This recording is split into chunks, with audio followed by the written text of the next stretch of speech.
Hey guys, it's me Jacob, and welcome to a little thing called that. But also, we're looking over today. Today we are looking over some tools of persuasive writing. It's gonna be great.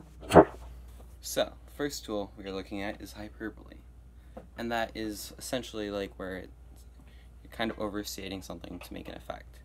So like if I'm playing some notes on like a baritone, for instance, I'm like, and I say like, and like someone comes up to me and is like, hey, that's the best music I've ever heard, then that's kind of like a hyperbole. It's an exaggeration to make a point. Except, the music would actually be good. But yeah, anyway. Repetition is the second thing we're going to be talking about. Now, people might call it redundant, but that's just, redundant. So, again, with the baritone example, let's say I'm like playing some notes. But you would say that the concert A, which was the lower of the two notes, was being repetitively played. It's kind of like in literature, people are like they're using these stuff. What's it called? Well, they're like repeating words. Like, I have a dream. Like Martin Luther King, he's that a lot in his I Have a Dream speech. Like, I have a dream that little black boys and little black girls can meet up with little white boys and little white girls, that kind of thing. It's like repetition.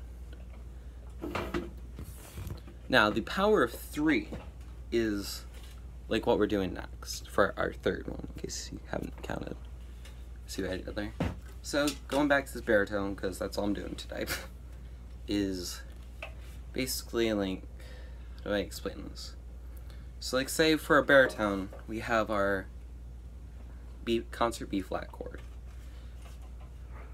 I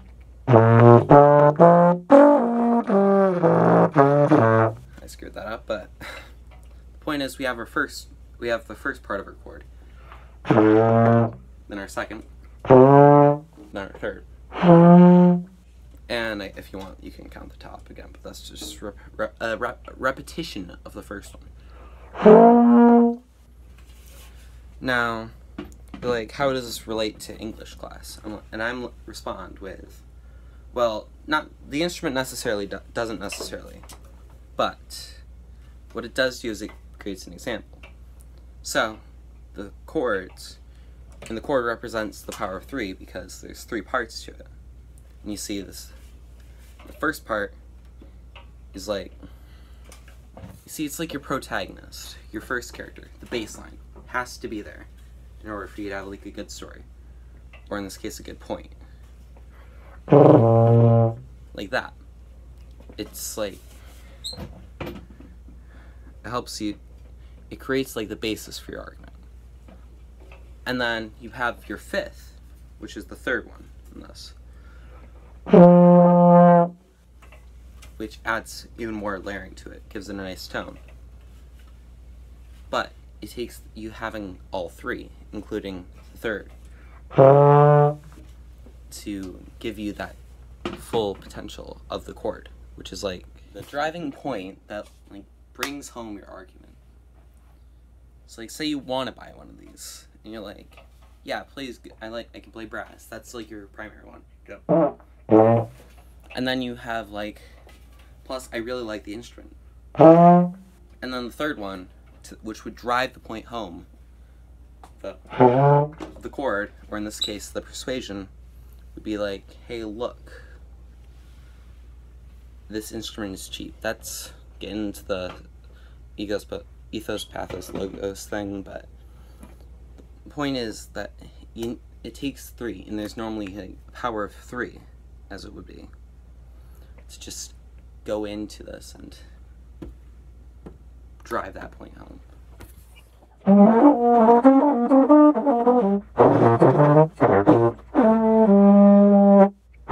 Now, the fourth one might be a little controversial, just so you know, on whether or not it's like a tool of persuasive writing or if it's like a rhetorical device, but I chose illusion for my fourth one.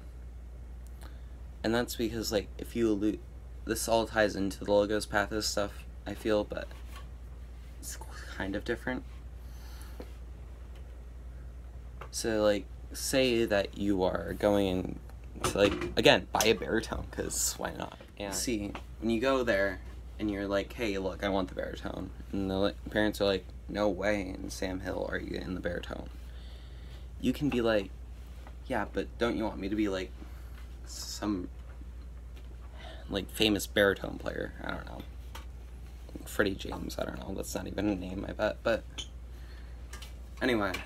So that's basically a good example of an illusion, because you're alluding to the fact that other people, because they have gotten a baritones, like our hypothetical Freddie James here, was, like, famous because he got a baritone and played it really well.